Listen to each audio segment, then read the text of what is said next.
Eu quero agradecer, antes de mais nada, agradecer muito o convite da Helenice, da Nepsis, e agradecer a presença de vocês para a gente falar sobre um tema que eu, particularmente, já gosto muito de, já falo sobre isso já há algum tempo, gosto muito de debater sobre masculinidades. Isso, nos últimos tempos, vem sendo debatido com mais ênfase, né? E eu tenho me debruçado cada vez mais aí já, pelo menos há 10 anos, aí, né, em algumas questões sobre masculinidades. Antes de eu compartilhar com vocês a tela, eu queria fazer um combinado com vocês. Se vocês toparem, a gente pode fazer assim, que de repente a gente se organiza melhor. Eu vou passar a aula e aí, enfim, o chat tá disponível, vocês vão mandando perguntas, e aí no finalzinho eu vou me organizar aqui para a gente poder abrir para uma roda de conversa, e aí a gente fala sobre a aula, enfim, aí vocês perguntam também, e a gente deixa mais para esse bate-papo no finalzinho, pode ser? Podemos fazer dessa maneira? Façam assim, tá todo mundo joinha? Beleza, então. Então tá bom, eu acho que a gente se organiza melhor.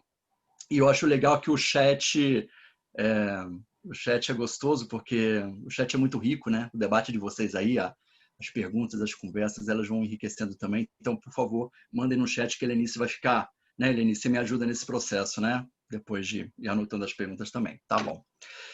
Bem, deixa eu começar a compartilhar e eu já vou gravar aqui para vocês também. Apoiar o celular.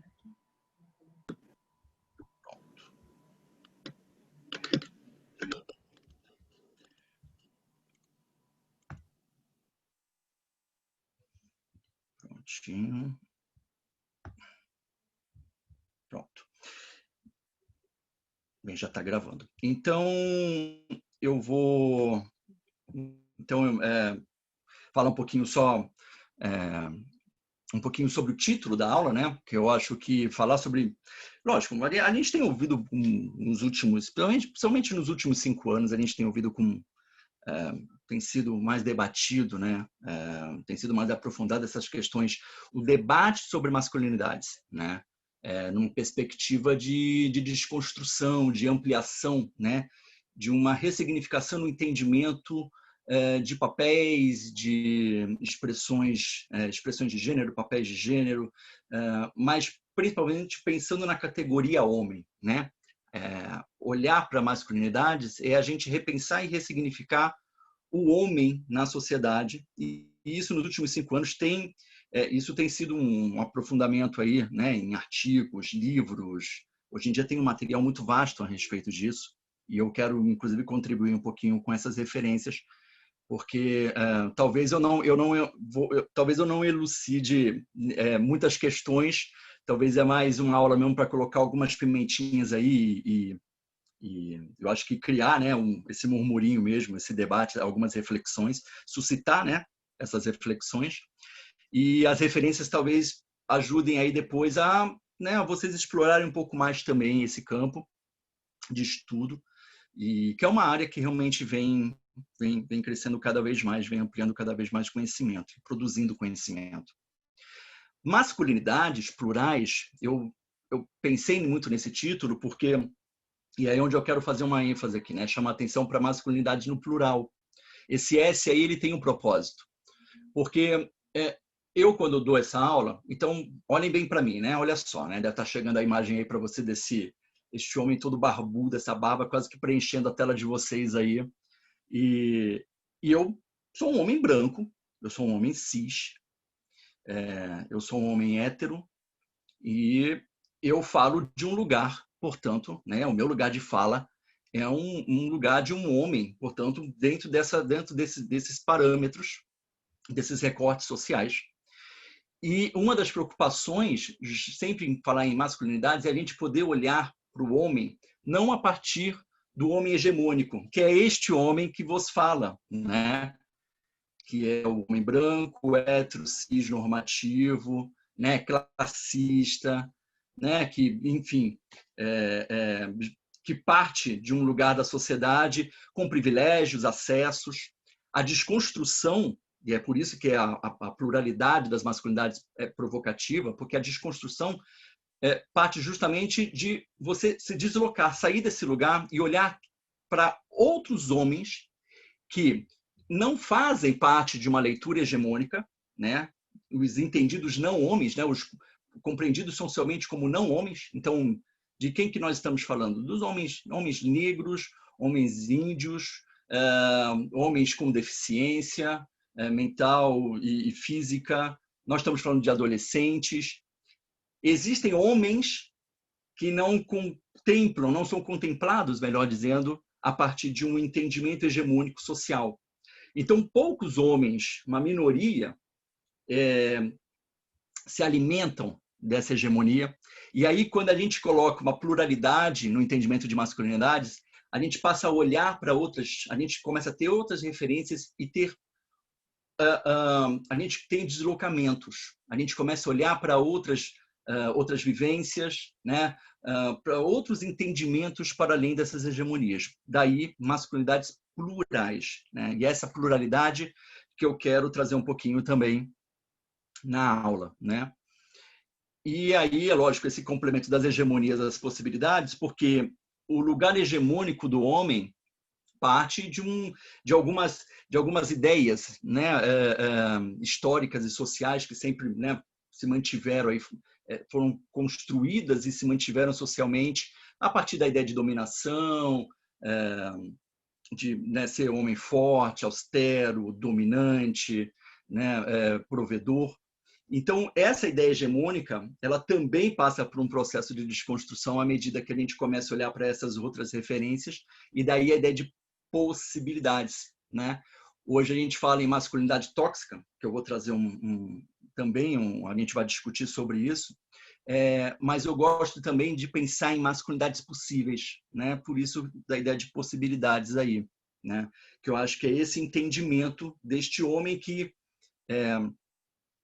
é possível ser contrário, diferente, né? Inverter, ressignificar essa hegemonia. Tá? Aqui eu vou só fazer fazer uma apresentação rápida minha, só para vocês entenderem um pouquinho, né, da onde que eu falo. Então, eu sou psicólogo de formação, eu sou professor aqui em São Paulo da FASV, né, da Faculdade Santa Marcelina e da Unisal, do curso de pós-graduação em sexualidade, em educação em sexualidade. Eu sou preceptor da Liga Acadêmica de Psicologia, que, inclusive, foi a partir da Liga Acadêmica de Psicologia que eu tive a possibilidade de formar vários grupos de homens, grupos de conversa mesmo, lá na faculdade. Então, hoje, lá na Faculdade de Santa Marcelina, nós temos grupos formados entre os alunos, né? Grupos de homens mesmo para conversa, né? E a Liga de Psicologia que possibilitou esses encontros muito, muito construtivos, né? Eu sou pesquisador sobre gênero, assexualidades, masculinidades e visibilidades LGBTQIA+. E o meu percurso de masculinidades já fala um pouquinho da onde que surgiu também, né? Esse meu interesse. Eu sou cofundador da Love Plan, então a Love Plan é uma organização, uma entidade que trabalha com encontros de casais, né? E nesses encontros de casais, inclusive, também tem um momento lá de reflexão que eu conduzo também uma reflexão sobre masculinidades, e eu faço parte da Sociedade Brasileira, né, de Estudos em Sexualidade Humana, SBRASH. Da onde que eu parto para o debate sobre masculinidades, né? Meu interesse ele surge, bem, primeiro que meu interesse ele surgiu por revisitar muito do meu lugar, né, do meu lugar de fala, da minha masculinidade, olhar. Eu acho que é sempre necessário, quando a gente pensa em masculinidades, olhar para a gente, né? Para nós homens, nós temos muita dificuldade de olhar para nós mesmos. E à medida que a gente vai se aprofundando em si, que a gente vai localizando algumas situações específicas e a gente vai criando algumas reflexões e daí as mudanças, né? E foi nesse processo de olhar um pouquinho para mim e para minha trajetória que eu comecei a produzir, escrever mesmo, né? Alguns textos. Aqui eu são alguns textos que eu publiquei, né? O primeiro, Não Seja Macho, Seja Homem, que é um texto de 2013.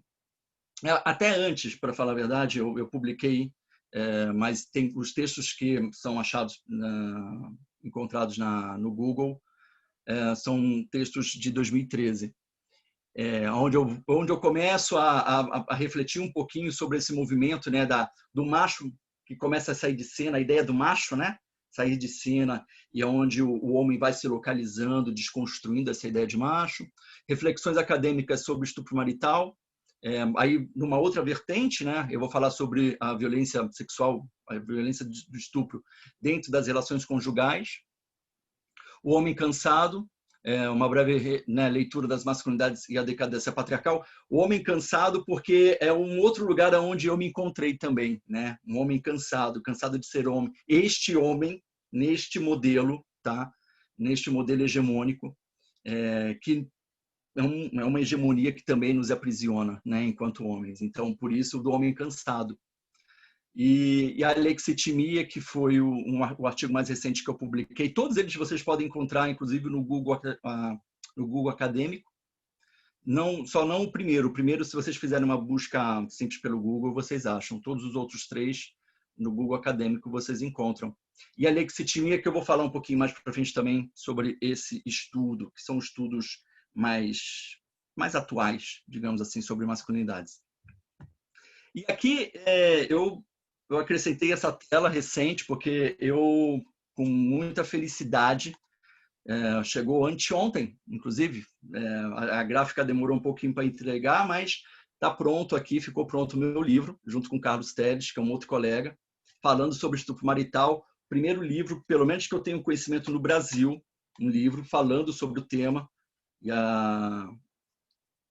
Existem muitos artigos sobre estupro marital, inclusive, mas livro mesmo, talvez o nosso seja o primeiro, né? E, enfim, estou trazendo aqui mesmo por felicidade, né? É um filhinho que nasce, então a gente fala com todo orgulho.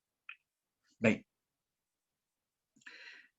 esse homem com esse olhar, né? Esse homem tapando o rosto, assim, olhando para vocês, olhando para mim. Tem algumas pinturas que eu utilizo na apresentação do Andrew Salgado. Ele é um pintor que faz muitas pinturas assim com imagem de homens, né, em situações diversas. E eu trouxe um pouquinho das ilustrações dele, que eu acho que são ilustrações muito significativas, né.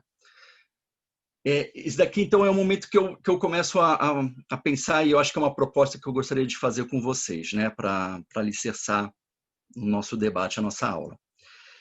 Falar em masculinidades hegemônicas, falar sobre masculinidades, né, de uma maneira geral, isso não é um mapa, né, ou não é um manual do homem bonzinho, né, ou do que é ser homem, ou do que os homens deveriam ser. Não existe. Eu quando eu falo sobre masculinidades, eu não tenho pretensão nenhuma, né, de defender um perfil, uma ideia exclusiva e única, totalitária sobre masculinidades. Eu acho que a riqueza do debate é justamente a gente perceber o processo de desconstrução e os movimentos que os homens conseguem fazer, ou a disposição, melhor dizendo. Eu acho que a palavra disposição ela é interessante para pensar na disposição que cada um tem, mas cada um de nós temos de poder, de possibilitar, né, de trilhar nossos caminhos e ressignificações. Portanto, quando eu falo em masculinidades, eu não tenho essa ideia, essa pretensão de defender o manual do homem bom, né? Porque a ideia também não é transformar os homens em seres bonzinhos, em anjos e guardiões, e absolutamente. É uma aula que eu sempre gosto muito de provocar, né? E principalmente provocar homens. Por isso que eu fico feliz aqui em ver alguns homens presentes, porque é justamente os homens, nós temos que nos sentir provocados com essa reflexão sobre masculinidades. E é uma provocação que parte de um incômodo, né? Um incômodo necessário, né? Não é um processo simples para ninguém olhar para si, mas é extremamente necessário a gente ter esse encontro conosco. E é esses incômodos que nós vamos encontrando nesse processo que é possível, né, as desconstruções masculinas. Então, essa ideia aqui é uma provocação mesmo, tá? Eu acho que é essa provocação que eu espero que depois a gente consiga falar um pouquinho no final da aula também. Quando eu falar sobre masculinidade no singular, eu falei do plural, né? Masculinidade, então, no singular, eu sempre vou me referir masculinidade no singular à masculinidade hegemônica, tá? Porque essa masculinidade, ela é singular porque é a masculinidade, né, que é desfrutada por uma parcela pequena dos homens, né? Desse lugar hegemônico. Sempre quando a gente vai falar no plural, masculinidade, eu estou colocando aí em pauta, em discussão, essas outras possibilidades.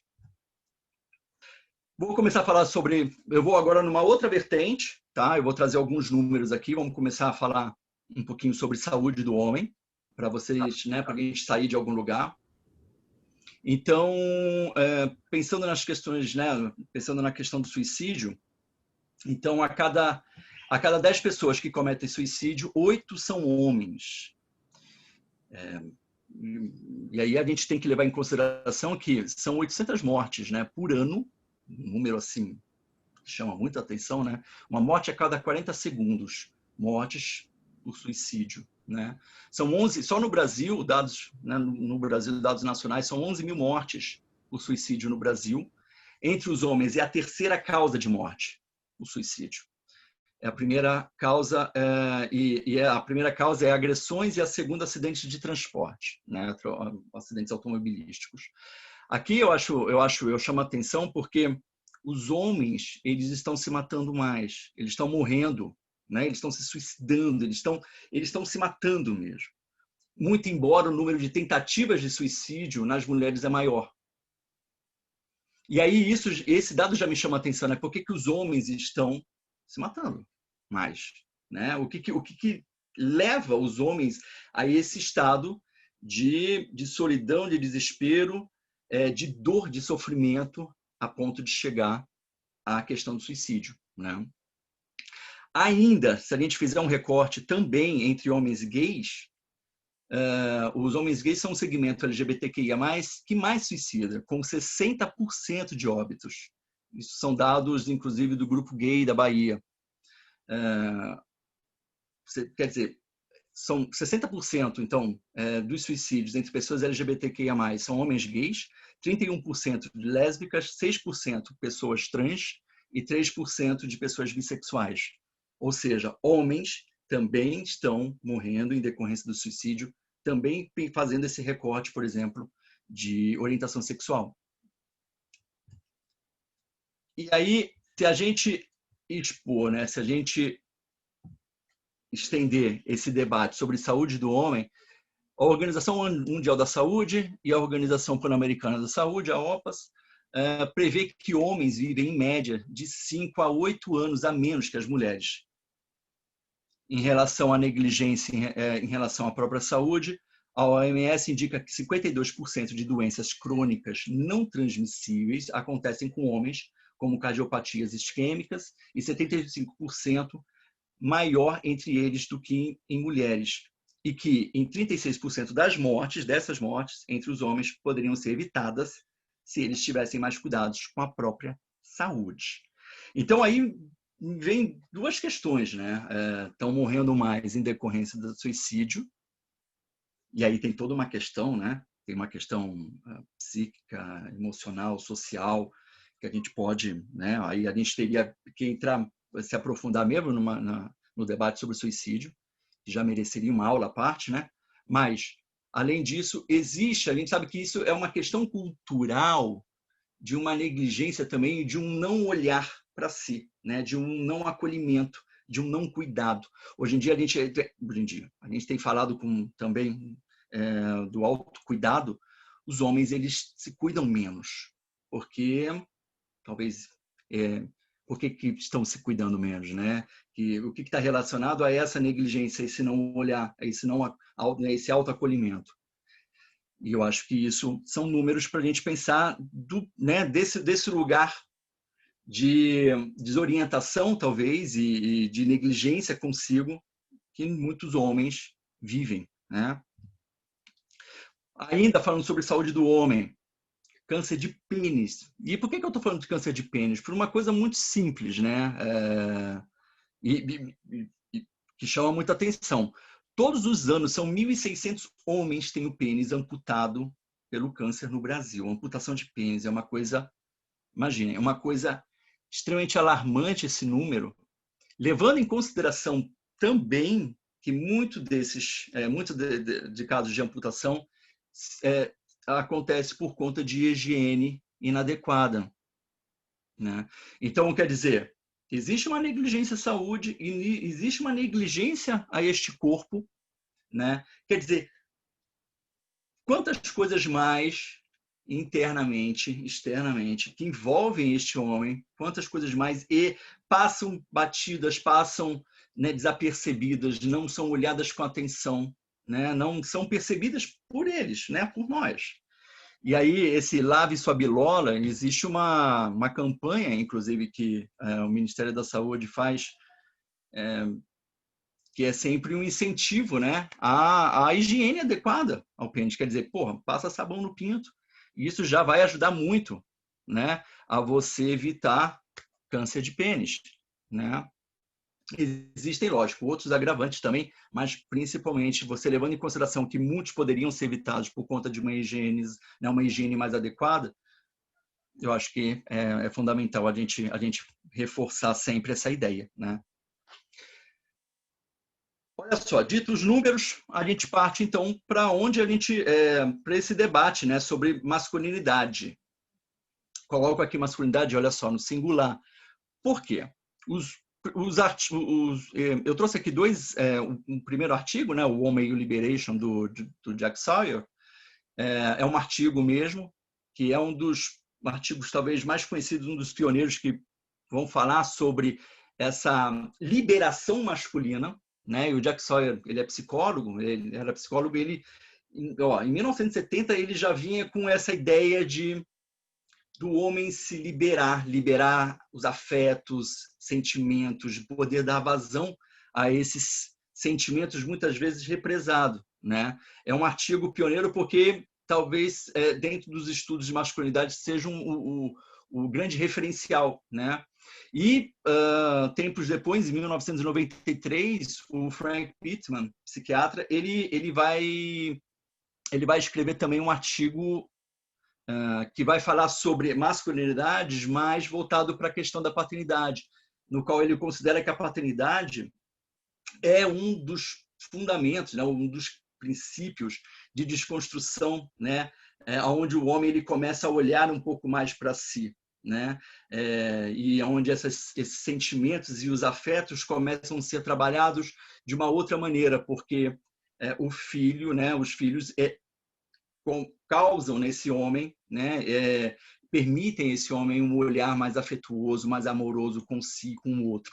Mas não só os homens que têm filhos, né? Porque e os homens que não têm filhos? Bem, os homens que não têm filhos são filhos, né? E, portanto, a ideia de olhar para a paternidade é não só com os próprios filhos, mas olhar para o pai, né? E interessante olhar para o pai porque se estabelece, portanto, essa relação de história, de raiz, né? Da onde que eu venho, qual é a referência de homem que eu tenho, né? Qual é a referência, a imagem, né, do homem, deste homem imediato que eu tenho, né? Que foi meu cuidador, foi meu pai, foi meu avô, meu tio, né? E tem que levar em consideração que muitos homens eles não são criados, né? Não são educados, não tem ali o convívio com um pai biológico, mas se estabelece, né, as relações de afeto, as relações de afeto em famílias com outros homens. E eu acho que olhar para a paternidade, portanto, possibilita esse olhar mais fraterno, né?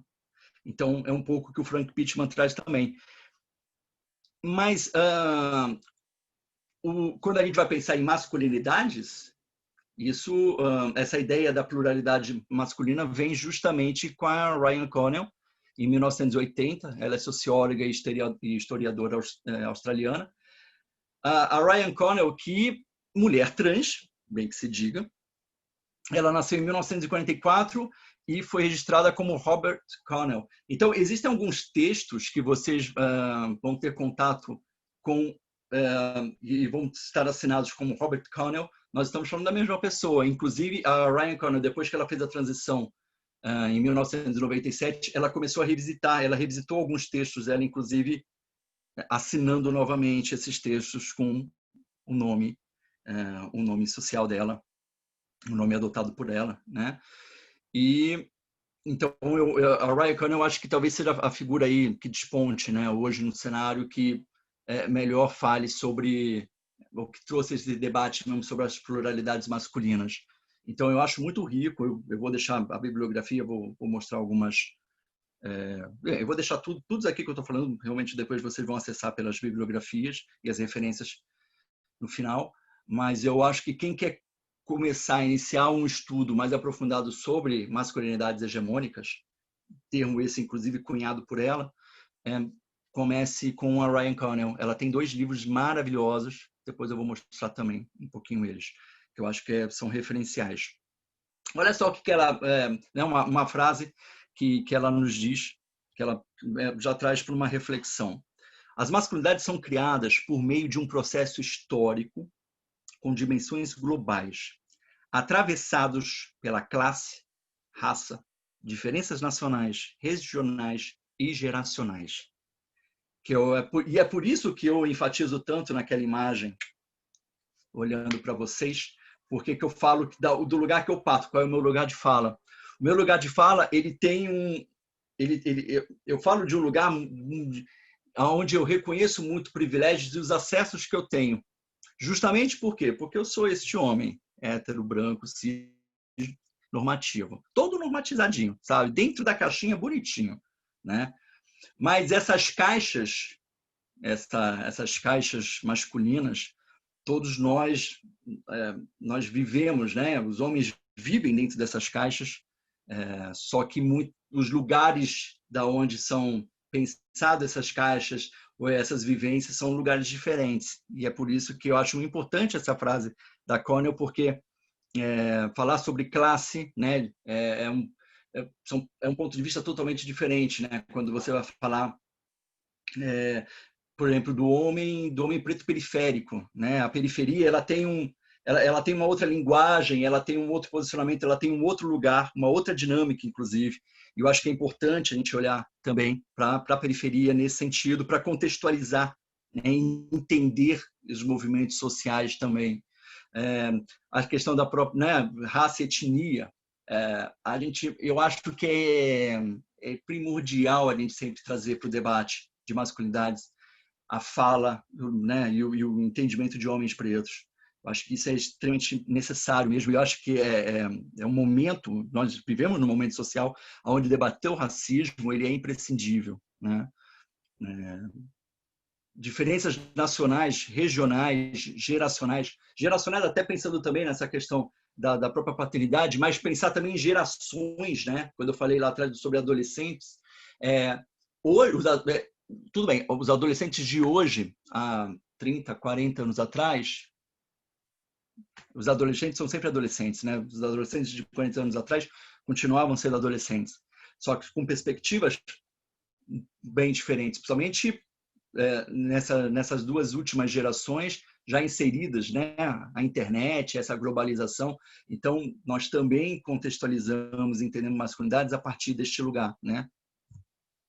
Ó, aqui a fotinha da Ryan Connell. Depois vocês, por favor, pesquisem sobre ela. E ela vai falar, ela vai trazer uma outra contribuição também, que eu acho que é importante. Ela faz uma divisão, né? Ela vai trazendo 4 ideias sobre masculinidades. Ela vai falar sobre masculinidades hegemônicas, né? Que aí, ó, é proposital mesmo, né? Está encabeçando aí essa pirâmide, está no topo dessa cadeia, e que vai alimentar essas masculinidades cúmplices e vice-versa, masculinidades cúmplices alimentando essas masculinidades hegemônicas. Masculinidade hegemônica não se assumiu normal num sentido estatístico. Olha ela falando ali, né? Apenas uma minoria dos homens talvez adote, mas certamente ela é normativa. Normativa porque ela vai moldando, né, o entendimento a partir, ela vai moldando socialmente o entendimento do que é ser homem, e as expectativas, idealizações do que é ser homem, né? Então essas hegemonias elas atuam mesmo para colocar os homens dentro de uma caixa daquilo que é esperado a estes homens socialmente e que deve ser cumprido, logicamente, né? Uma normativa imposta. Ela incorpora a forma mais honrada de ser um homem. Ela exige que todos os outros homens se posicionem em relação a ela e legitima ideologicamente a subordinação global das mulheres aos homens. E aí eu acho que é importante uma questão fundamental. Falar sobre masculinidades hegemônicas está diretamente alicerçado ao debate, né, ou às construções, né, os conhecimentos que o próprio feminismo, o próprio movimento feminista trouxe também. A gente fala sobre masculinidades hoje porque o feminismo ele sempre colocou o dedo nessa ferida, né, sobre a relação social, a relação estabelecida, né, de hierarquias, né, a relação estabelecida de dominância de homens com mulheres. E a partir do feminismo, né, e dos questionamentos feministas, né, que hoje nós estamos aí numa quarta onda do feminismo, eu arriscaria dizer que talvez nós homens estejamos vivendo aí uma segunda onda das masculinidades, né? A primeira foi lá atrás, quando começam a se debater, né, com mais ênfase as masculinidades. Nós estamos num outro momento agora de masculinidades possíveis, de tentar pegar tudo isso que a gente já conheceu e tentar desconstruir isso. O que a gente vai fazer? Por isso que eu estou nomeando aí como uma segunda onda das masculinidades.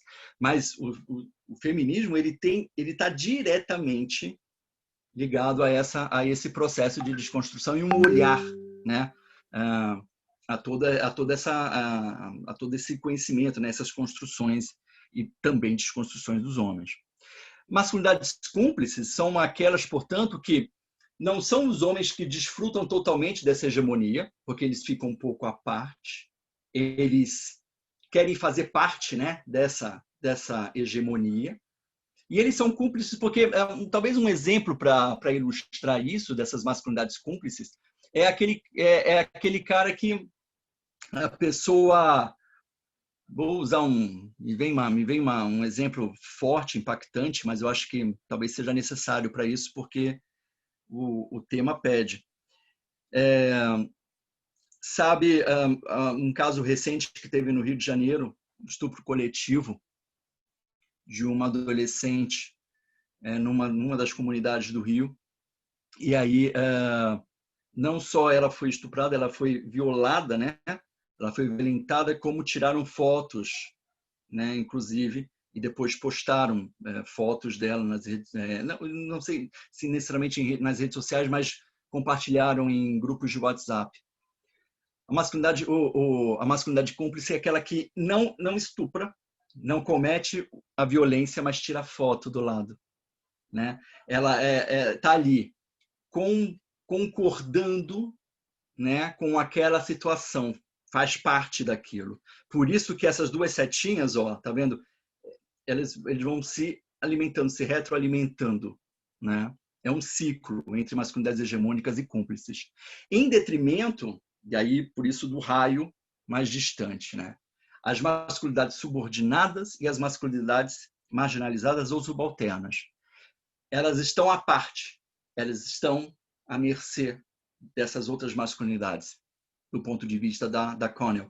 Porque quando falamos em masculinidades subordinadas, está relacionado a essa questão do homem com as mulheres, né, de uma subordinação, de uma como diria Simone de Beauvoir, né, uma inessencialidade. As mulheres elas são objetificadas, elas estão a serviço deste homem, e depois que não tem mais essa serventia, elas são inessenciais, né? Daí essa inessencialidade.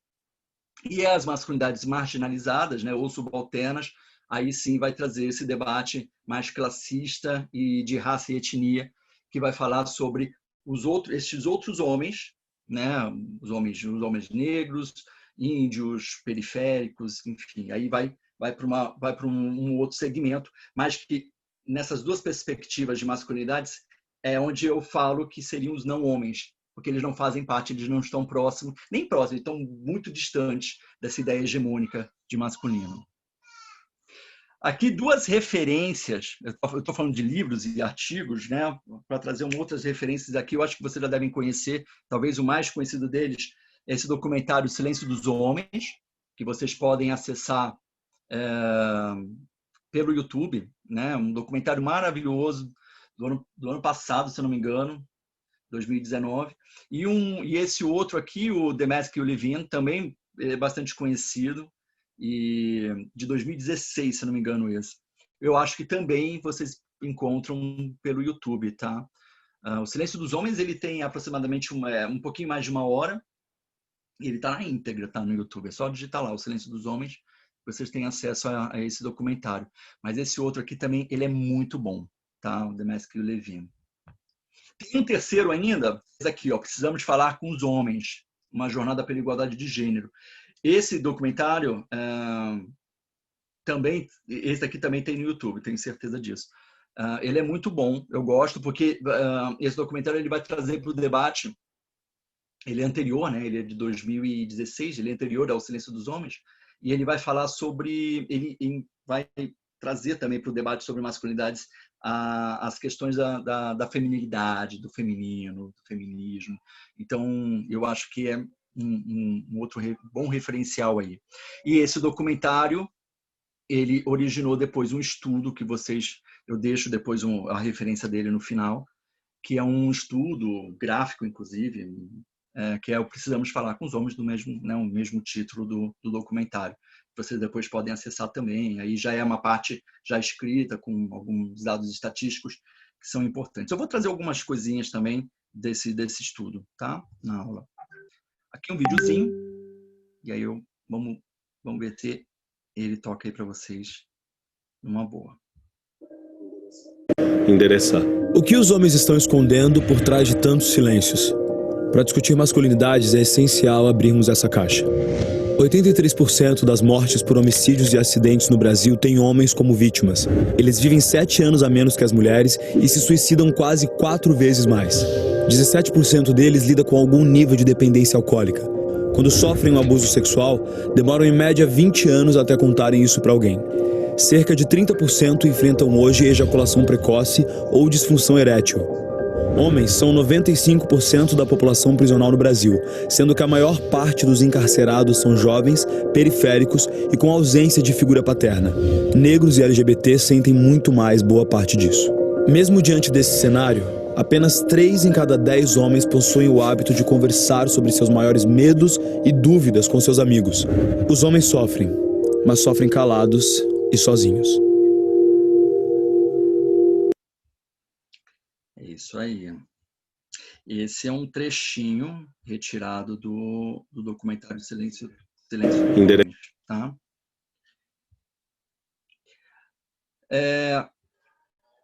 Hoje a gente fala, né? O tema ele é muito atual, né? Cada vez mais a gente escuta falar sobre masculinidade, principalmente masculinidade tóxica, né? As toxicidades da masculinidade. E dentro dessa vertente, né, dessa ideia dessa toxicidade, tem um conceito, né, que não é um conceito atual, já há alguns anos atrás, foi elaborado alguns anos atrás, mas é um conceito que hoje reforça muito e embasa bem essa ideia de toxicidade, né, o homem tóxico, ou o que seria, né, essa prisão cultural que limita a ação e as expressões de homens e meninos, gerando tensões que passam a fazer parte da realidade masculina. Então, que caixa é esta? Né? E eu gosto da ideia de caixa, porque primeiro que se pensar dentro de uma caixa, primeiro que para mim já é realmente sufocante, né? É claustrofóbico, assim, é angustiante pensar dentro de uma caixa. Pensar ainda mais que você vive muitas vezes dentro dessa caixa sem se dar conta que você está dentro de uma caixa. Hoje, pensar nisso ainda me deixa num estado ainda mais angustiado. Mas é uma caixa, fazendo talvez até analogia também com o armário, né? Se falava tanto do armário da homossexualidade, saia do armário. E tanto viver no armário quanto viver na caixa, o armário e a caixa são lugares de violência, né? São lugares de sofrimento. E o processo de sair dessa caixa é um processo também árduo e bastante desafiador, né? É sobre essa caixa, a caixa dos homens, que é o conceito que hoje embasa melhor a ideia de masculinidades tóxicas. O que tem nessa caixa, né? Todos esses conceitos, essas palavrinhas aqui, dentro dessa caixa dos homens, são conceitos que sempre permearam as construções, as ideias, né? O esperado dos homens, de ser heterossexual, fisicamente apto, corajoso, forte, no controle, ativo. Olha as palavras, né? Acho que é legal isso. Sexualmente experiente, prontidão sexual, fala firme, não demonstra emoções, e isso daqui eu quero chamar a atenção depois para essa questão de não demonstrar emoções. Sabe se defender, não chora, né? Olha lá de novo, essa ideia de... E eu cresci, né? Eu cresci ouvindo isso, por exemplo, muito. Não chora, engole esse choro. E assim, não chora e engole esse choro ainda por cima. Me acompanhando de engole esse choro.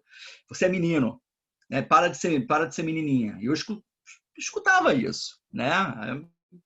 Assim, isso era recorrente, né? Sexualmente impositivo, trabalhador, provedor, não comete erros, não desiste, aguenta o tranco. Aguenta o tranco, essa também. Pô, eu sou firme, duro na queda, eu aguento o tranco. Bem-sucedido, dominante em relação à mulher.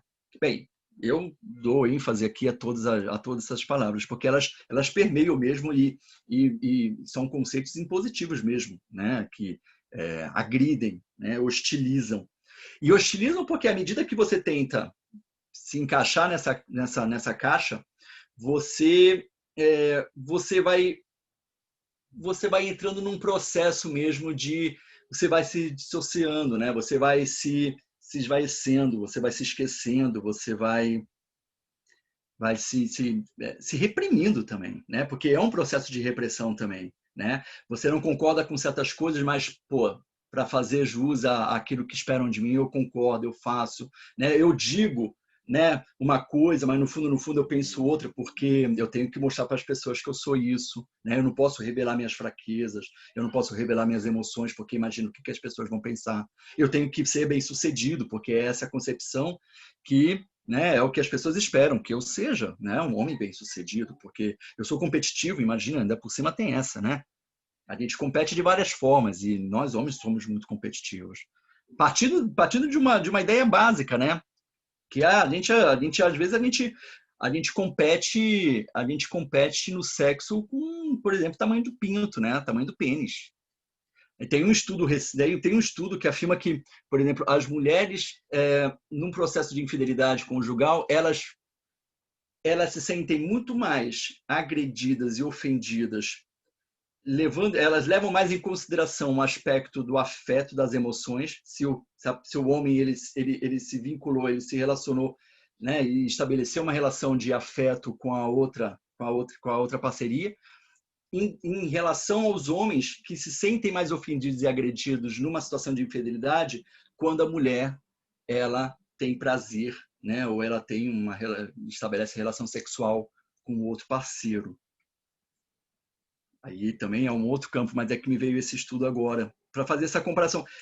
A sexualidade, o sexo, melhor dizendo, a prática sexual para o homem sempre foi um ambiente também da dominação, né, onde ele se vale muito para subalternizar essa mulher, né?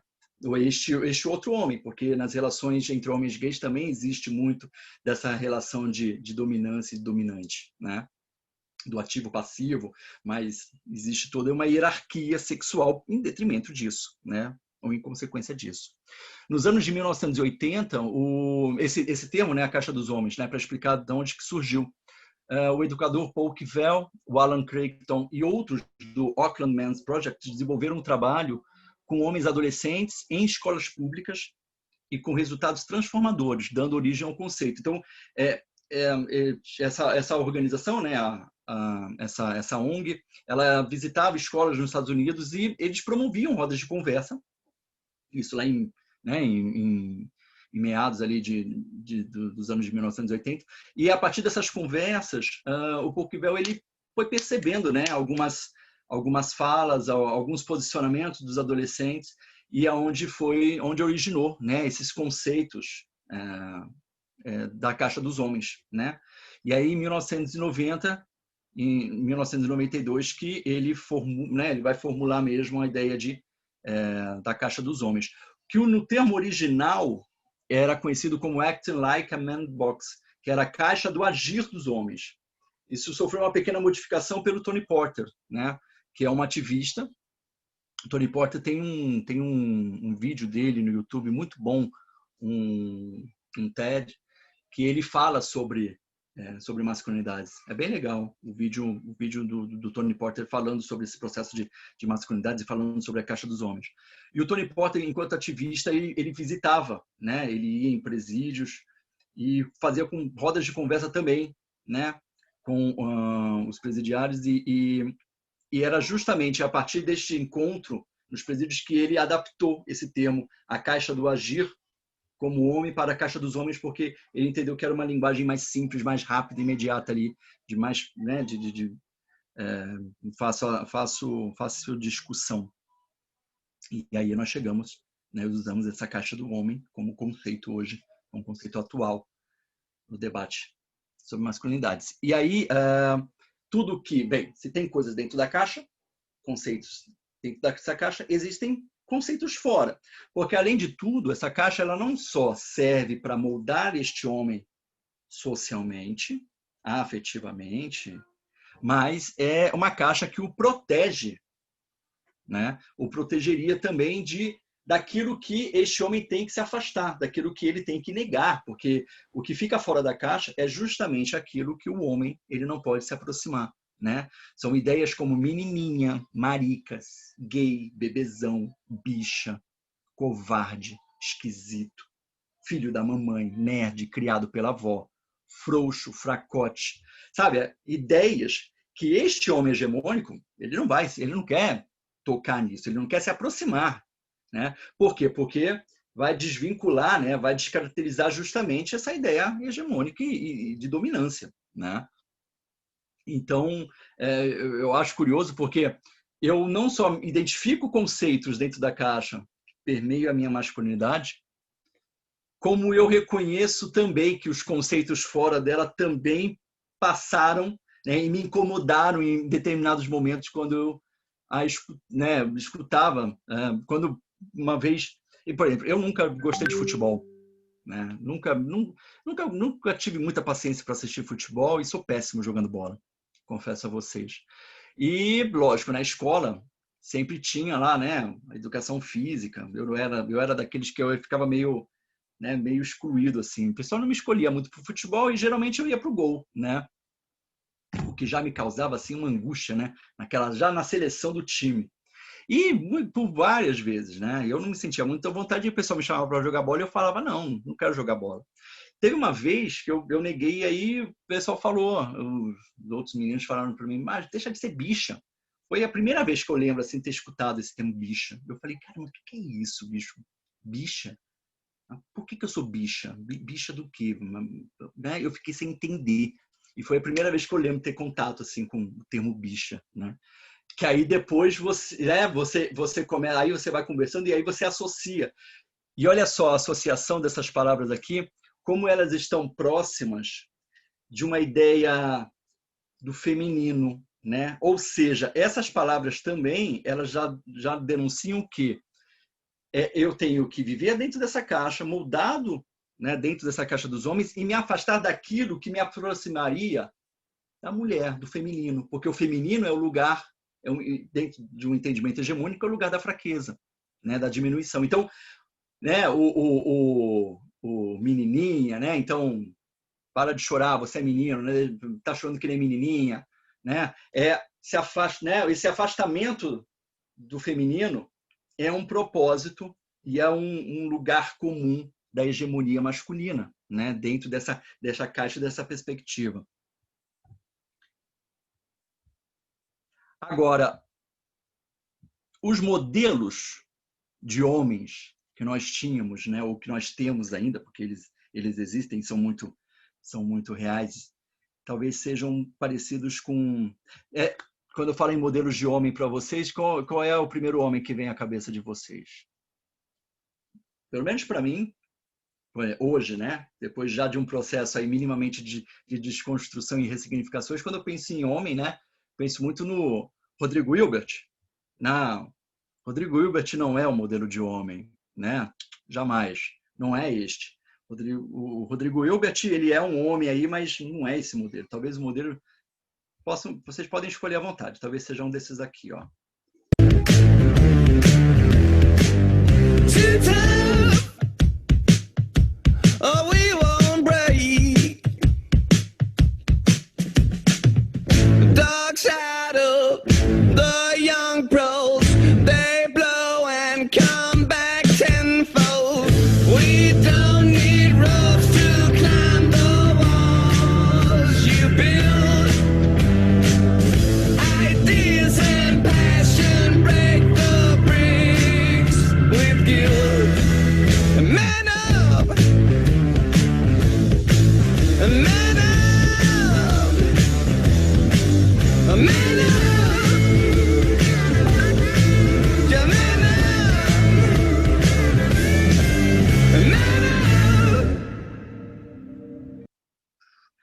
Explosões, músculos, explosões, testosterona, vontade. Esses são os modelos hegemônicos do homem, né? Nada aqui, Rodrigo Hilbert, o que? Imagina. Tá por fora, Breno. Definição de masculinidade tóxica, olha lá, chegamos, né? Na bendita, no termo mais comum aí, sobre masculinidade tóxica. Essa é uma definição, existem algumas definições por aí, mas essa daqui foi a que eu achei que fez mais sentido para mim, tá? Por isso que eu quis trazer na sua íntegra. Masculinidade tóxica é uma descrição estreita e repressiva da masculinidade que designa como definida por violência, sexo, status e agressão. É o ideal cultural da masculinidade, onde a força é tudo, enquanto as emoções são uma fraqueza. Sexo e brutalidade são padrões pelos quais os homens são avaliados, enquanto traços supostamente femininos, que podem variar de vulnerabilidade emocional e simplesmente não serem hipersexuais. São os meios pelos quais seu status como homem podem ser removido. Né? Olha o medo. Alguns dos efeitos da masculinidade tóxica estão a supressão de sentimentos, encorajamento da violência, falta de incentivo em procurar ajuda, até coisas ainda mais graves como perpetuação e encorajamento de estupro, homofobia, misoginia e racismo. Percebam, eu estou falando de uma prisão cultural, de uma ideia formada a partir de expectativas e de idealizações sobre masculinidades. E eu não estou falando que os homens, né, eu não estou falando mal dos homens, não estou dizendo que os homens são assim, mas muitos dos padrões de masculinidades vividos hoje por muitos de nós homens, por mais que você estude, por mais que você leia e você pratique, porque não adianta nada a gente estudar e não praticar também essas ressignificações, mas por mais que a gente pratique, nós vivemos ainda heranças, né? Nós vivemos resquícios, nós vivemos muito dessa ideia de masculinidade.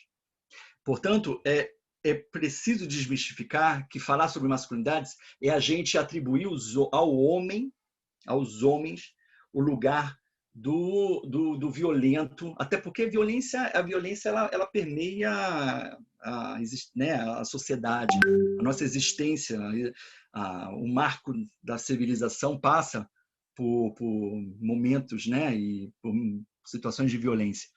Mas este homem, ele é fruto dessa construção social, dessas expectativas, mas não é deslocar e tirar o homem desse debate, pelo contrário, né? É olhar, é entender que o homem ele tem uma importância, uma relevância e é necessário para essa desconstrução social, né? Que partiu eu acho que parte muito do posicionamento político, né? Do feminismo, mas que essas masculinidades, portanto, agora têm como desafio promover também esse engajamento, né? Porque o engajamento dos homens é uma coisa ainda muito difícil, né? Hoje, para ilustrar isso, hoje eu vejo nos últimos há 10 anos atrás, eu recebia no consultório, a cada 10 atendimentos que eu fazia, 8 eram mulheres. Nos últimos 3 anos, nos últimos 4, 3 anos, a cada 10 atendimentos, 8 são homens. Então, esse engajamento está acontecendo. E esses movimentos de romper com esses ideais, eles já estão acontecendo. Até porque a geração atual também, ela vem muito movida, né, de conhecimento, de posicionamentos políticos, e estão tocando na ferida. Mas ainda é necessário um engajamento maior, né? E aí as rodas de conversa, como elas são extremamente necessárias, né? Elas são importantes. Aulas como essas, para a gente poder debater, né? E aí eu fico feliz mesmo em ver homens participando da aula, porque todas as vezes que eu falo sobre masculinidade tóxicas e as aulas que eu dou sobre esse tema, na grande maioria são mulheres, né? Eu acho que acho que as mulheres ela têm uma importância primordial nesse debate, né? E é extremamente necessário nós homens escutarmos muito o que as mulheres têm a dizer, né? E eu acho que esse é um movimento inicial, né? De promover a escuta, mas desmistificar essa ideia de que falar sobre masculinidade é falar mal dos homens, não, pelo contrário, é mobilizar, provocar a estes homens uma reflexão de que a gente pode muito mais e que é possível ter e assumir um outro modelo, um outro formato, ter um outro entendimento dessas vivências. Aqui um mapa das dores dos homens, né? Esse mapeamento, eu acho que ele traz aqui essa ideia mesmo do sofrimento masculino, né? Que vai então, desde uma saúde precária, expectativa de vida baixa, sexualidade restritiva e obsessiva por performance. Isso é interessante a gente falar sobre a ideia da performance, né? Principalmente associada à performance sexual, né? É muito motivada por uma deseducação da pornografia, né? Então, assim, eu quero performar sexualmente, assim como eu vejo nos filmes pornográficos, né? Eu quero ter movimentos, eu quero fazer, eu quero conduzir a relação com o outro a partir daquilo que eu vejo na pornografia. A gente entende que a indústria pornográfica ela promove aí uma deseducação mesmo, né? Por isso que eu provoco mesmo, porque é uma deseducação nesse sentido. Uma heterossexualidade compulsória, né? E aí tem todo um debate aqui também das orientações afetivo-sexuais, mas principalmente do ponto de vista que a heterossexualidade compulsória ela é um termo pensado num formato estabelecido socialmente para todas as pessoas, no qual o correto e o mais adequado é viver dentro de um parâmetro heterossexual, no qual as relações estabelecidas com o outro é dentro de uma perspectiva heterossexual, heteronormativa. Então, essa ideia, né, de masculinidades hegemônicas, essa normativa, caminha junto com essa normativa também da heterossexualidade. E inclusive, né, outras normativas que também vão sustentar o debate de masculinidades. As dores dos homens negros, né, o corpo trancado, a fala dura, violência como linguagem, e aqui violência como linguagem eu acho que é uma coisa importante para a gente olhar para isso com mais atenção. À medida, por que essa linguagem ela é através da violência, da agressão? Porque essa linguagem ela substitui, né, a violência e a hostilidade, ela entra como um substituto de uma supressão dos afetos, ou seja, à medida que eu não tenho contato com meus afetos, a agressão ao outro e a agressão a mim passa a ser a minha linguagem estabelecida socialmente. A pressão por prover e vencer, e quando eu falo em vencer, eu não sei por que, mas sempre me vem a imagem do super-homem, sabe aquela ideia de para cima e avante? Para cima e avante? O super-homem sempre tinha isso, né? Quando ele ia voar. Bem, já por si só, a imagem do super-homem já é tudo, né, questionável aí, né? A ideia do super-homem. Mas esse para frente e avante, né? Para cima e avante. Sempre avante, sempre para frente. E eu acho que essa ideia de sempre para frente, eu acho que atropela, isso é violento, né? Às vezes não dá para a gente ir sempre para frente, não dá para a gente ir avante. A gente às vezes tem que ficar parado, tem que dar alguns passos para trás, né? Voltar um pouco. É que dar alguns passos para trás é entendido como por algumas pessoas como ideia, né? Um sinal de fracasso. E eu acho que essas lógicas elas têm que ser rompidas, né? os grandes viciados, viciados em álcool e drogas, e aí tem toda uma questão aqui, depois a gente vai falar num outro vídeo sobre isso também. O medo das mulheres fortes, independentes. Tem um artigo que eu escrevi também há alguns anos atrás, e falando justamente um pouquinho desse ponto de vista, né, de uma dificuldade do homem hegemônico de estabelecer esse vínculo de afeto, né, esse vínculo social com mulheres autônomas, né, que a autonomia feminina para alguns homens é entendido como hostil, como algo negado, né, que sempre sempre na iminência do perigo, né, porque muitos homens se sentem ameaçados pela autonomia, né, de muitas mulheres. Então, isso daqui é um outro conceito que também permeia, né, faz parte desse mapeamento das dores dos homens, fortes, rígidos, invencíveis, e o silenciamento dos homens, que é um silêncio que traz um sofrimento, um abandono, né, um sentimento de abandono muito presente na vida e nas construções de muitos homens. Vamos ver um pouquinho isso. Before we can talk, we cry. It's how we survive. So why do we tell boys to stop crying? To harden up? To grow a pair?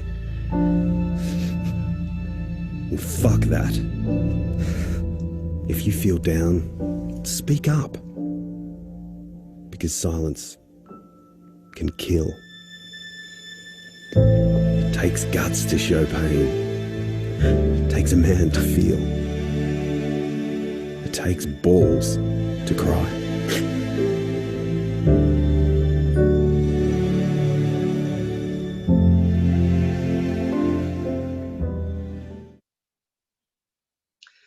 Talvez seja justamente por isso um dos motivos sentimos tantas dores. Porque qual a dificuldade e o que está por trás das nossas dificuldades em acessarmos, termos contatos com os nossos afetos e, além de tudo, expressar esses afetos, falar sobre eles com o outro, né? Seja com colegas, com companheira, com companheiro. Essas dores, esses sentimentos reprimidos, eles criam uma cicatriz, eles criam um machucado, né, extremamente profundo nos homens, que são os estudos voltados hoje em dia para a lexitimia. A lexitimia não é um termo novo, né, não é um termo atual, é um termo que em 1960 já começaram os estudos baseados em alexitimia, né, que eram estudos baseados em psicossomática. Então, aqui eu estou trazendo alguns links sobre estudos, né? Então, um estudo italiano que indicam que uma correlação entre lexitimia e transtornos da personalidade e depressão, mas não foi constatada essa correlação em transtorno obsessivo-compulsivo, né?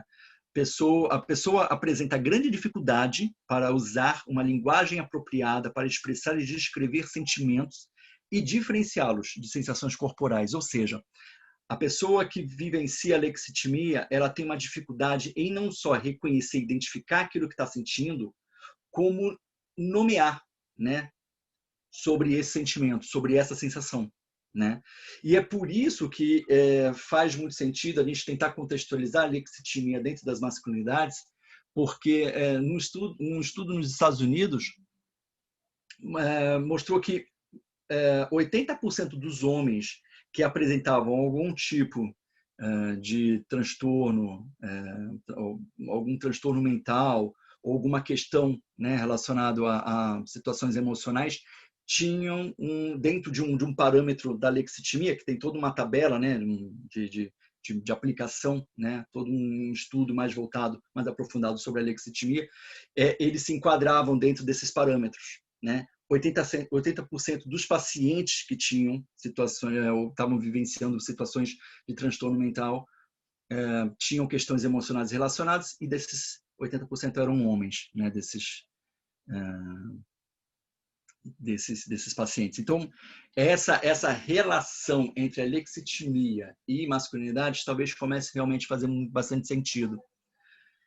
e a utilização de mecanismos de defesa, no qual a negação, e olha só, presta atenção nisso, isso é legal, a negação e a repressão de afetos são aspectos que mais se evidenciam em pessoas que apresentam também alexitimia associada a alguma outra psicopatologia. Eu falei dos grupos de homens, né? E para não deixar, eu acho que é importante mencioná-los, nós temos, hoje estão surgindo, né? Estão sendo criados cada vez mais aí grupos de conversa. Aqui eu estou citando talvez alguns bastante conhecidos aí, o site Papo de Homem aqui, central. O Papo de Homem, ele não só promove encontros, né, de homens, como tem o site Papo de Homem, é um dos sites hoje no Brasil referência nos debates sobre masculinidades, e eu sempre os menciono porque é importante, eu acho que é um site muito rico, né? Há muitos artigos e links, né, de matérias e outros materiais que eles disponibilizam. Ressignificando masculinidades são grupos de homens que acontecem aqui em São Paulo, são organizados aqui em São Paulo, principalmente ali no Centro Cultural Vergueiro. Até então, até ano passado, até o finalzinho do ano passado, tinham encontros presenciais, né? Esse ano, todos os encontros eles aconteceram, mas agora de maneira virtual. O RI, né, o Homens Essenciais, também tem uma página no Instagram e também traz todo um trabalho voltado para esse debate. O Homem Paterno, que é um grupo uma roda de conversa em homens, mas que vai enfatizar, vai trazer especificamente o debate sobre paternidade, muito legal, inclusive com exercícios específicos para homens, né? Exercícios de empatia mesmo, se colocar no lugar de suas parceiras, sobre essa ideia da paternidade, né? No acolhimento a esta mãe, né? A esta criança que está chegando. Então, é bem legal o grupo Homem Paterno. E o Memo, que é um grupo lá do Rio de Janeiro, um grupo também de conversa, que foi criado numa barbearia, da forma mais despretensiosa possível. Homens, né, hoje, né, muito em voga aí, né, a gente encontra as barbearias, né, estão voltando com tudo, né, diga-se de passagem, e eu gosto muito, inclusive, né, gosto muito de frequentar as barbearias, e essa uma barbearia no Rio de Janeiro, o dono começou a perceber um movimento dos homens ali, o debate, né, a riqueza do debate entre eles, e ele sugeriu ter esses encontros, né, semanais, e aí foi aonde surgiu o Grupo Memo, que também tem um material, o site deles também é riquíssimo, muito legal, recomendo. Bem, aqui nós vamos falar então de um processo agora, né? Eu estou falando muito em desconstrução também, uma outra palavrinha-chave aí. E aí, dentro desse processo de desconstrução, eu vou trazer o que seria uma jornada desta nova masculinidade, né? Ou desta outra masculinidade. Primeiro, entender os gatilhos, né? Os gatilhos de transformação e como os homens e mulheres veem o machismo no Brasil. Então, aqui é um estudo que foi feito pelo site Papo de Homem. E aí eles elaboram aqui, né, fazem uma construção do estereótipo masculino, que é um pouquinho daquilo tudo que a gente já vinha falando, a cultura do herói, expressão de violência, heterossexualidade, restrição emocional, então o capital, né, viril, pertencimento ao grupo, sexo, trabalho e provedor. Esses seriam gatilhos, né? Então os temas, né, que permeiam esse imaginário e essa uma realidade, a perspectiva masculina. E, portanto, diante desses gatilhos, quais seriam os processos para esta desconstrução? Quais os temas, assuntos e concepções necessárias para a promoção dessa desconstrução? E aí foi elaborado, portanto, nesse mesmo estudo, uma ideia de 7 aspectos importantes aí, relevantes para essa desconstrução. Entre eles, o afeto, paternidade, espiritualidade, exaustão e infelicidade profissional, espaços seguros e de acolhimento, exposição ao sofrimento das mulheres, sofrimento, ruptura e crise. Esse, portanto, é a perspectiva, muitos trabalhos, inclusive nas rodas de conversa, partem dessa premissa, né, de que esses 7 temas, eles permeiam, portanto, esse debate e vão promovendo, portanto, esse movimento de desconstrução. Então, são por esses assuntos que nós vamos transitar daqui para frente, tá? Eu vou falar um pouquinho sobre cada um deles. Vou dar um pouquinho mais de ênfase na paternidade, na relação familiar.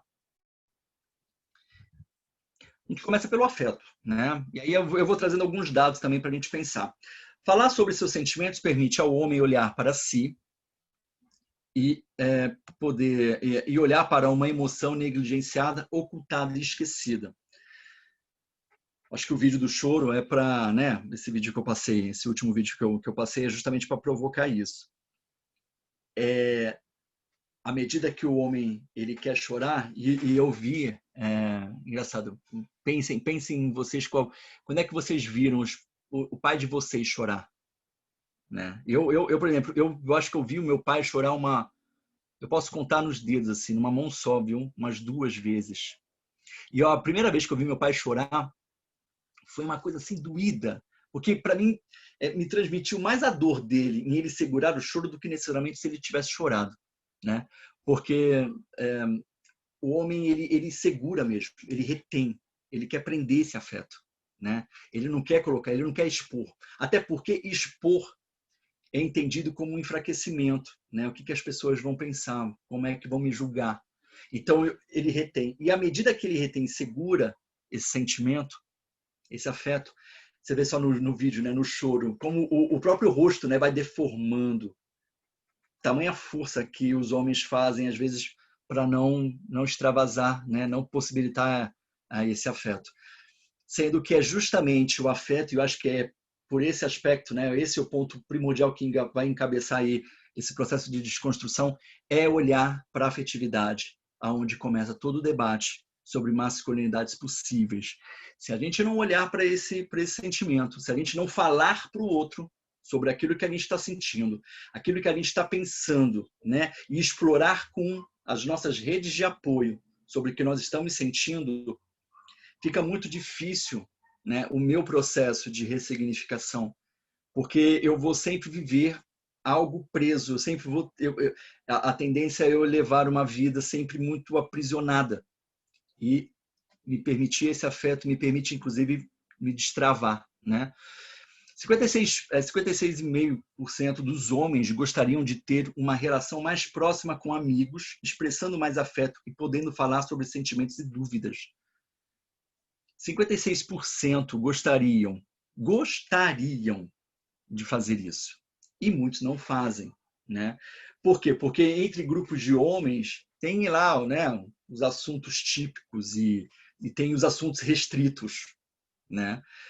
E que muitas vezes hoje essa ideia da broderagem, né, a broderagem saudável, né, o brother, hoje em dia vem se desconstruindo um pouco essa ideia de assim, pô, meus amigos são pessoas que eu posso confiar, que eu posso falar sobre aquilo que eu sinto, são pessoas que eu confio, né? Então essa broderagem que se estabelece entre os homens, isso é uma coisa muito saudável, inclusive a ponto de chegar e me dizer assim, eu não só falo dos meus afetos, como eu falo com os meus amigos sobre machismo, eu falo com os meus amigos sobre patriarcado, sobre esse sistema, né, opressor.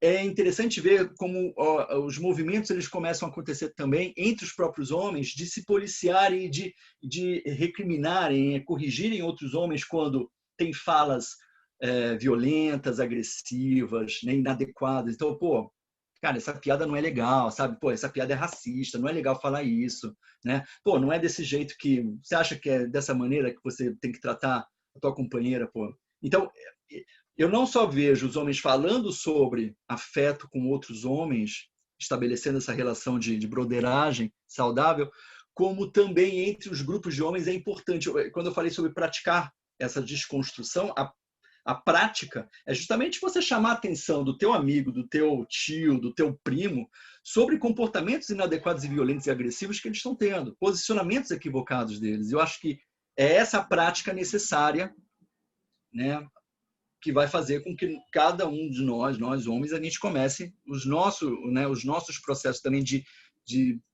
um outro entendimento, né, do que é ser homem. Paternidade, né? O processo de cuidar e educar uma criança deve possibilitar aos homens rever ciclos repetitivos de valores e crenças que os engessam, né? Daí aquela ideia que eu tinha mencionado anteriormente da olhar para os filhos, não só possibilita esse caminho, como olhar para o pai, né? Das referências masculinas que permeiam essas minhas construções. Alguns dados aqui só para ajudar nessa reflexão. 5,5 milhões de crianças no Brasil hoje estão sem o nome de registro, né, do pai na certidão de nascimento. 5,5 milhões de crianças. Mais de 80% das crianças brasileiras têm como primeiro responsável uma mulher. E aí está entendido, né, por que 80% dessas crianças têm como referência a mãe. Esse abandono paterno é algo que precisa ser revisto e com urgência. Inclusive, interessante que eu fiz uma live recentemente com um colega psicólogo, ele é um homem preto, e ele me falava isso, que ele promove também alguns grupos de debate entre homens, e ele falava que entre os homens pretos é muito comum ver entre os homens pretos a inexistência, a falta da referência paterna, que boa parte desses homens tem como referencial as mães, porque os pais, em algum momento, abandonaram, enfim, foram embora, e aí essa mãe passa a ser a grande referência desses homens. E é muito legal o debate das masculinidades negras, porque tem todo um debate sobre a ancestralidade, né, desse reconhecimento, dessas identificações, né, e do enaltecimento mesmo da ancestralidade. Mas a partir do momento que se olha para a ancestralidade, se reconhece também a ausência desse pai, né? Então esse processo também de recolocar, né, ou de ressignificar esse pai, essa figura masculina internamente. Arranjos monoparentais com filhos de até 14 anos, 61% mães solo negras, 28% mães solo brancas, né? As mães são mães sozinhas, né? Mães sem a presença do pai, e 11% mãe e pais de outras raças e cores, né? Isso dados do IBGE. Arranjos monoparentais. Então, essa questão, né, de famílias que vão se constituindo aí, tendo, na grande maioria, presença de mães solo. E 1 em cada 10 homens já conversou com o pai do que é ser homem. 1 a cada 10. Então, a dificuldade também, né, que é vivenciada, né, a dificuldade identificada aí entre pais e filhos de falarem sobre essa questão, as questões de homens. E que geralmente as questões, quando são faladas, quando são ditas, está muito voltado para são faladas também com restrições, né? Me veio um caso clínico, um paciente meu que falou que uma das primeiras vezes que ele falou sobre sexo, ou a primeira e única vez que ele falou de sexo com o pai, foi quando o pai, na adolescência, quando ele chegou aos 18 anos, falou para ele: olha, eu vou te explicar como é que usa a camisinha. E aí até meu paciente falando que o pai explicou muito mal, porque o pai mesmo não soube explicar direito algumas coisas, se atrapalhou todo com a camisinha. Mas o propósito do pai era falar com ele sobre camisinha, por quê? Porque o propósito do pai era levar o filho num prostíbulo para ele perder a virgindade. Né? E aí, olha só, a única conversa que ele teve com o pai foi nesse sentido, mas ainda com o propósito de, né, aquela ideia de, olha, tu tem que perder a virgindade logo, porque se espera que esse homem tenha iniciação sexual rapidamente, né? Você não pode ficar para trás e já tem que ter contato com isso. Quer dizer, a lembrança dele, né, da conversa com o pai. E eu acho, e olha só, a gente vai, né, aqui são alguns dados também, dados históricos, para a gente ver como foi mudando também a participação dos homens, né, e das suas paternidades, né, elas foram sendo favorecidas aí, reforçadas a partir também de novos entendimentos sociais, né, de mudanças de leis, né, leis que vão possibilitando também essa paternidade. Então, desde a Constituição Federal de 1988, que vai falar lá sobre, né, que garante os direitos e deveres referentes à sociedade conjugal, né, sejam exercidos igualmente pelos cônjuges ou mesmos direitos e deveres em relação aos filhos. Você vai ter a Lei do Planejamento Familiar, em 1996, Lei do Acompanhante, né? Serviços de saúde são obrigados, a partir de 2005, a permitir, né, o acompanhante durante o período de trabalho do parto, e pós, né? Durante o parto, pós-parto. Como é importante, né, essa presença, principalmente para o acolhimento da mãe, da mulher ali, nesse processo todo. Então, a Lei do Acompanhante de 2005. 2011, Programa Pré-Natal do Parceiro, né, que é a vinculação de homens na estrutura da rotina de serviços de saúde, torna-se uma oportunidade para conscientizar os homens sobre o papel do pai. E aí, depois eu vou fornecer, vou passar para vocês alguns links também de cartilhas que podem ser usados, inclusive, até em futuras rodas, ou em outras aulas, em outros momentos. São materiais disponibilizados mesmo para esse entendimento dessa paternidade, da importância do homem cada vez mais engajado ao processo, muitas vezes vivido, né, pela mulher, que é importante este pai estar próximo, presente nesse processo, participar, ser atuante. A empresa cidadã, em 2016, né, que vai prorrogar as licenças das empresas, licença paternidade, né, que para as mães é de 4 a 6 meses, para os pais de 5 foi para 20 dias. O que ainda assim tem toda uma discussão que são tão somente 20 dias, comparados às mães. É lógico que é um tempo ainda que, né, questionável, que a gente, né, poderíamos repensar nesse tempo maior, né, mas é importante, principalmente quando, não só no processo de acompanhar o parto, mas quando essa criança chega em casa, né? Essa mãe está ali, sozinha, né? Primeiro sentindo dor, né? E desamparada ali, preocupada, tendo que tomar conta dessa criança que agora mudou toda uma rotina familiar. E aí, assim, esse engajamento do homem, do pai ali, para ajudar, né? E ajudar não, mas para justamente favorecer também, promover esse acolhimento da mãe, né? E essa aproximação com o próprio filho, né? Coisa que a licença paternidade ela possibilita, mas isso, enfim, é um debate numa outra esfera. E, por fim, uma lei recente também que atua aí, né?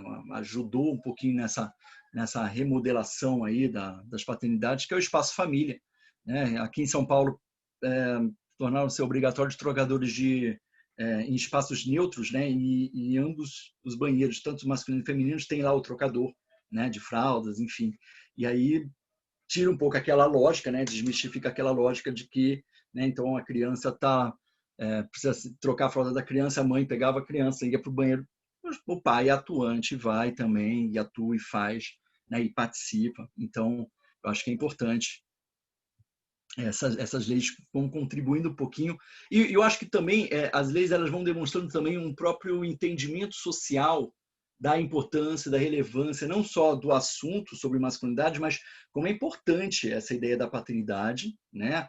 Não só para a mãe, para o filho e para o próprio homem, e principalmente, primordialmente, para o próprio homem, como é importante essa participação, essa atuação, né? Gente, eu vou fazer o seguinte, o que vocês acham? São 8h30, olha, 8h29 aqui no meu relógio, eu estou pontual. Vamos fazer uma pausa estratégica aqui para a gente continuar depois, pode ser? Aí vocês podem abrir o microfone aí, ou façam um joinha aí para mim, então, tá tudo bem? Eu vou interromper aqui.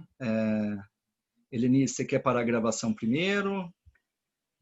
5, 10 minutos? Quanto tempo, Breno? 10 minutinhos?